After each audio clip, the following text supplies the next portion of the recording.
everyone, and welcome to my channel.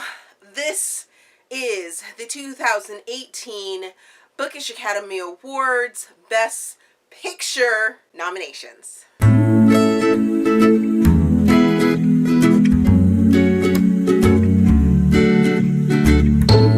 So that intro is completely different than what I usually do. Actually, I think I forgot to tell you guys, I'm Stephanie. Yeah, this is my channel.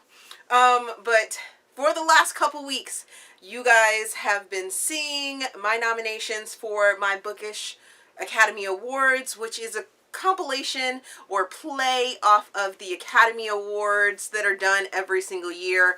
And to be eligible for a nomination in my Bookish Academy Awards, I had to have read the book in 2018, and I had to have enjoyed it, liked it, and it fit the category in which I nominated for. Some categories only had 5 nominees, and other categories had a whopping 12. I am still on the fence of how I'm going to choose out of those different nominations on who's going to be the winner for it. So if you have not seen those other nomination videos, check down in the description box. I will link all of them down there, as well as throughout this video, placing them up in the cards right over there.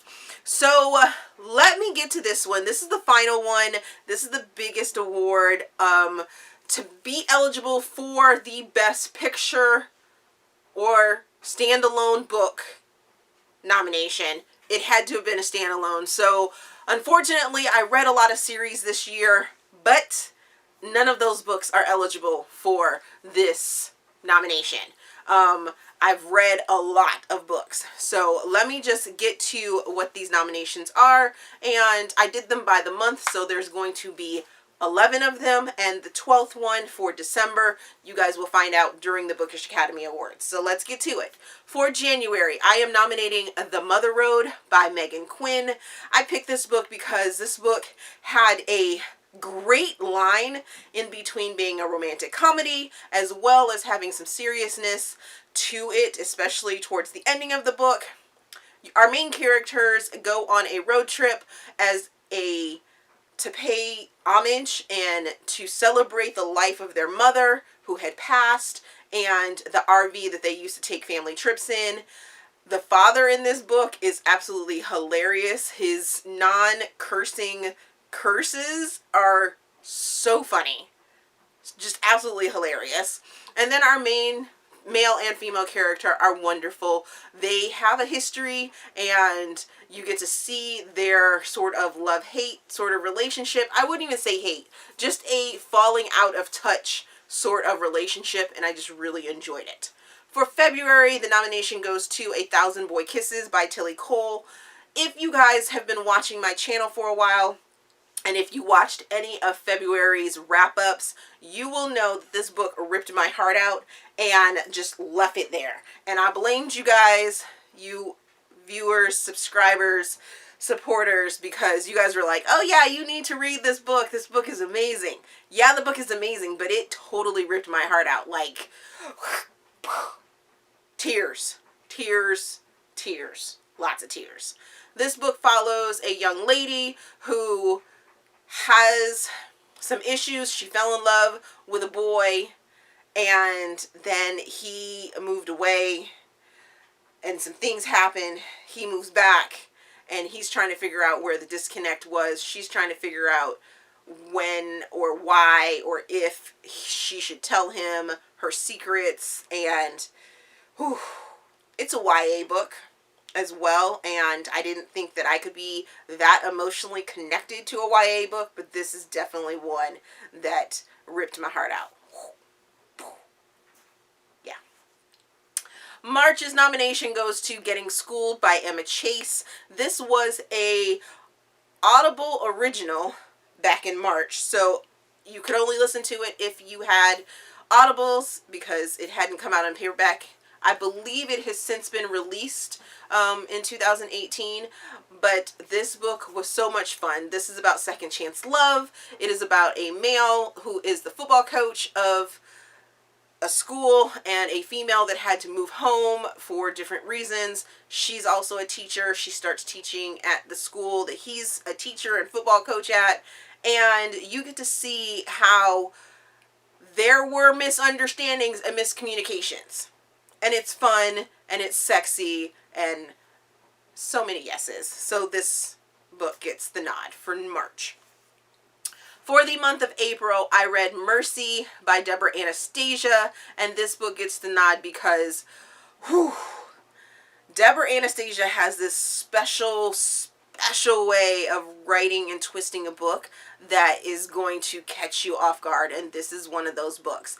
I actually received this as an ARC and listened to it as an audiobook, and whoever her narrators were, the narrators were just perfect for it. It is dark, it's gritty, it's just dirty. Your main male character sees his father do really, really bad things when he was younger, and then he grows up and he's fighting with some issues as well.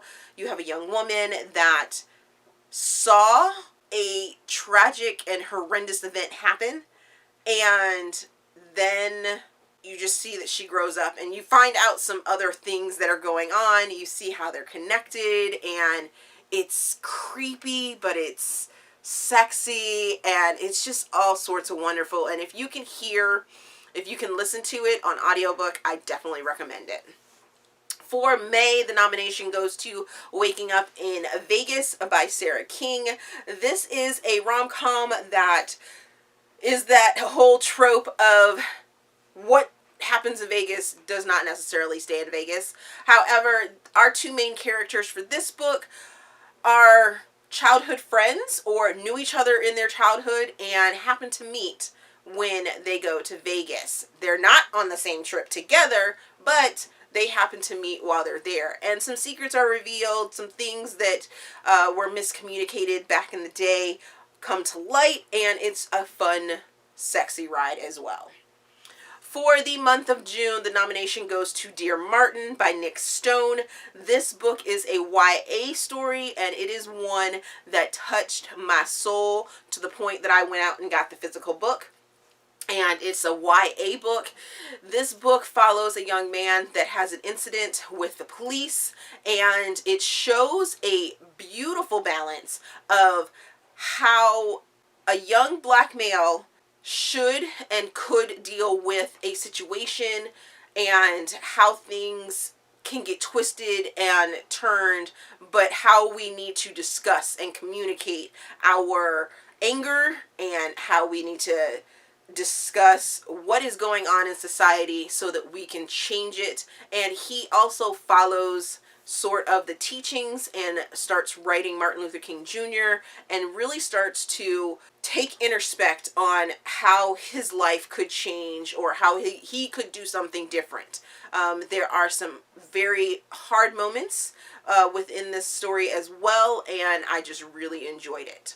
The July nomination goes to Memories of Us by Fabiola Francisco. This book follows a young man and a young woman that had a relationship when they were younger, and things changed, and the young man goes off to pursue his music. The young lady stays home, I believe, or she takes a different path, and there's miscommunication. Once again, so many of these books have miscommunication in them, and he ends up writing her a song, and this is all about how you can use the internet to reconnect and how you can put your heart out there and hope that he comes back to you. The August nomination goes to Someone Else's Ocean by Kate Stewart. This story is another second chance romance. These two main characters meet when they are young, and then they spend time apart. One is on the island and has found her peace and found that the things that she had in the hustle bustle of the big city, she does not need, but it's also a way of her for her to hide. And the male character, he has a tragic event happen to him, and some revelations are found out, and he goes to the island to sort of find himself. And they reconnect. It's sexy, it's heart-touching, there's a lot of other characters and a lot of other pieces that go into it, but it's just a moving and beautiful book. The September nomination is Perfectly Imperfect by Harper Sloan.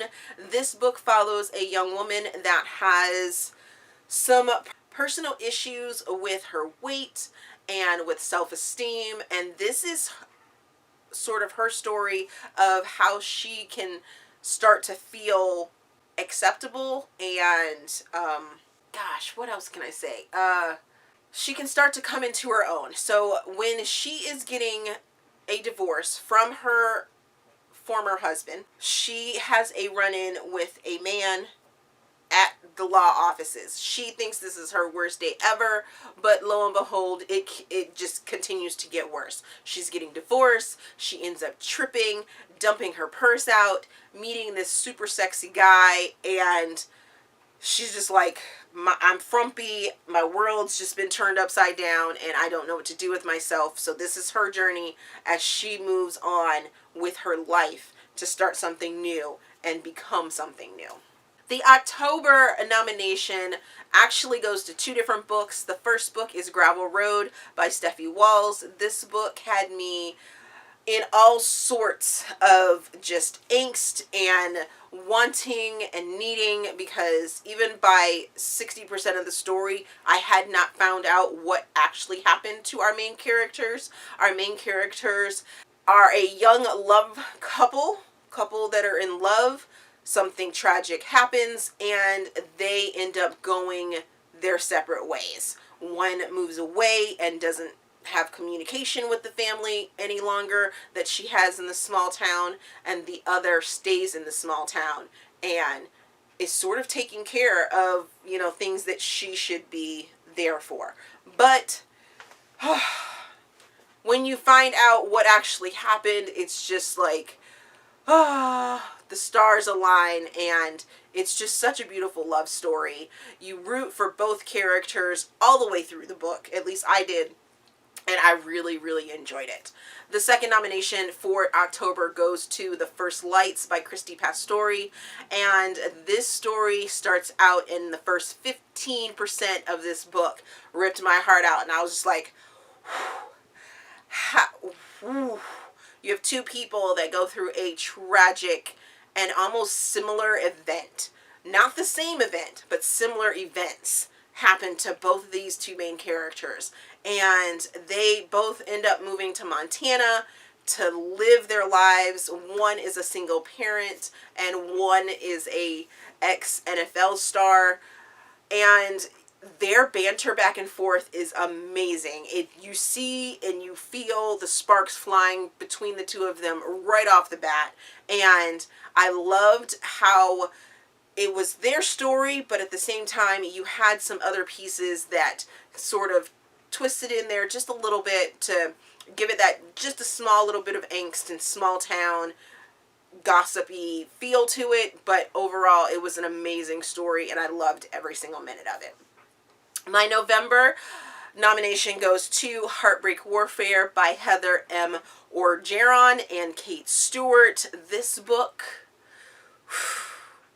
put me through the ringer on all of my emotions and feelings, and I went from hating the main character, from understanding the main character, to wanting to like, ooh. So it deals with a subject matter that is very close to my heart. It deals with the military, and it deals with especially women in the military and having deployments and going over to a war that so much could happen. Anything could happen, and anything does happen in this story. They get ambushed, they become POWs or prisoners of war if you don't know that.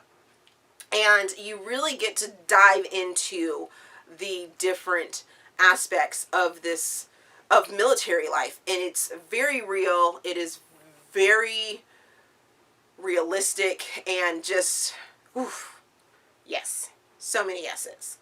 And for the December nomination, you guys won't know that one, like I said in the beginning of the video, until the actual award show. So those are my nominations for Best Picture. What do you think of my nominations? Did you read any of those books during this year? And what did you think about it? Let's talk about it down in the comments. As always, if you enjoyed this video, please give me a big thumbs up and subscribe to the channel. Also, there is a feedback form down in the description box so you guys can help me improve my channel. Thank you for watching, and we will see you guys later.